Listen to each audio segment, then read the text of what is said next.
Let's review the syllabus for English 103. I know you will take time on your own to study everything in detail, but I want to hit some of the highlights in this short tutorial. Assignment completion is of critical importance in this course. So any assignment that is not completed receives a grade of -3, and Canvas will automatically assign that grade for assignments that are not submitted. You can avoid that penalty by completing all of the assignments by the due date. If for some reason you need a little extra time, email me at least 24 hours before the due date so I can work with you on that. The assignments are fun and creative, and all are designed to prove to you that you are brilliant. I don't need to prove that AI is brilliant. I want to prove that you are brilliant. And so the assignments are all lots of fun, and I hope that you will enjoy them. And they are all designed with your success in mind. Assignments are weighted differently. A discussion post is not worth as much weight as an essay, for example. And so the breakdown of the assignments and their weighted totals is shown here. As we scroll down, you can find the course learning objectives. I know you'll be able to look those over in your own time. Student learning outcomes,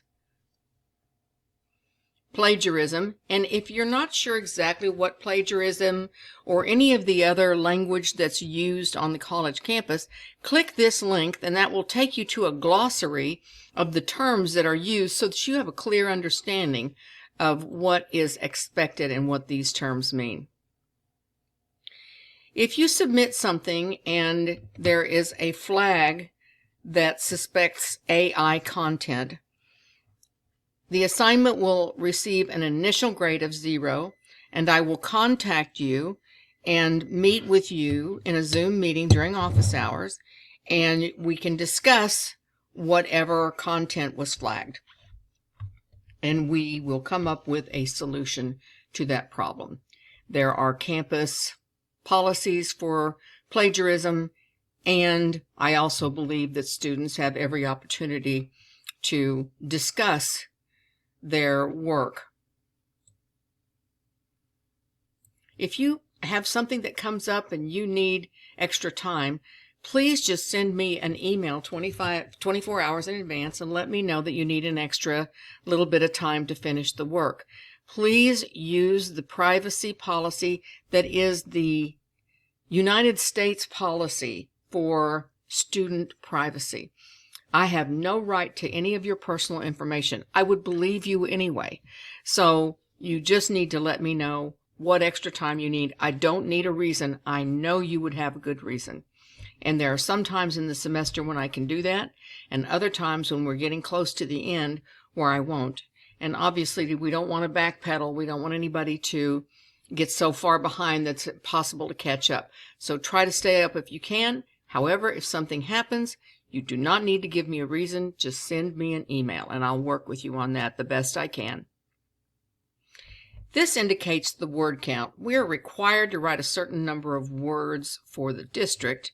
And believe me, you don't need to worry about that because I will make sure that we have that covered. For your part, you will indicate your word count that you created for that document. If I write a paper that is 700 words long, but I did 3 edits of that paper, I get credit for those extra words. So this is why you want to make sure a word count is included, not for me, but for you, so that if anybody ever questioned us, we could come back and show where you absolutely fulfilled that word content. All essays are required in a PDF. Let me show you where you can see that in the course, just to make sure that you can always tell what kind of format is required. Let's show. In the course modules, when you see the magic words submit here, you will see the assignment details at the top, and you'll be able to see what is required. Generally, that is a PDF, but sometimes that can be a different format, but you always want to check there. When you've uploaded your work and saved it as a PDF, you will start the assignment here. Let me just go ahead and show you this real quickly. You will scroll down and look for File Upload, choose the file that you've saved to your desktop, and then submit the assignment. If something happens and you forgot something, you can always come back through this process and resubmit the assignment prior to grading. In some cases, you may be able to resubmit an assignment after grading, and in those cases, the comment that you receive in your grade would let you know that. Discussion boards are an important part of the course, and you can read this information about discussion boards. You'll also find a tutorial for discussion boards in that tab. Since we're an online class, the only way I have to communicate with you is by announcements. When those are posted, all students are required to read those announcements, and in some cases, a response required means clicking the reply arrow and typing the words, "Got it," so I know you got the message and that we are all in communication. This information you'll want to see. The prerequisite skills. If you're anything like me, you might look over this list of prerequisite skills and think, oh my goodness, oh my goodness. Remember, I have some introductory exercises in the course to help refresh your memory on these prerequisite skills. If there's anything on this list that you think you might need a refresher on, the Writing Center is a great place for that, as well as free tutoring services.